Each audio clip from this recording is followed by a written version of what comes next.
Hi hello नमस्कार. आता मी टिनू चालू आहे संध्याकाळचा फेरपटका मारायला. इथे चालत चालत 10 ते 15 मिनिटाच्या अंतरावर ना लिंबू सरबतचा स्टॉल आहे. नाकावरून जाता तर रस्त्यात बघा, एक काजूचं ना हार्टच्या शेपचं पान भेटलं. कुतलाने मी हातात घेतलं आणि चालत चालत पोचलो आम्ही चौवटेश्वर कलिंगड स्टॉलच्या इथे.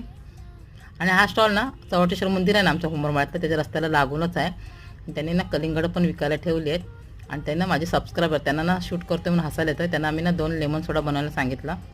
असल्यावर त्यांनी मला ओळखलं. बोले तुम्ही यूट्यूबवर आहात ना संजीवनी बागे, तुमचे सगळे व्हिडिओ मी बघते. आणि त्यांनी छान असा ना लेमन सोडा बनवला. टेस्ट करून बघते मी. छान बनवला, खूपच टेस्टी आहे, आवडला. आणि तेवढा जयचा फोन आला की मी येतोय म्हणून तो जय आला. जयने 2 ना कोकम सोडा मागवला, दीदीला आणि स्वतःला. कोकम सोडा आणि लिंबू सोड्याची प्राईस आहे 1 ग्लास 20 रुपये. लेमन सोडा जयला खूपच आवडला, टेस्टी आहे म्हणून सांगतोय. आणि जाते आईला ना आम्ही कलिंगड घेऊन जाणार आहोत.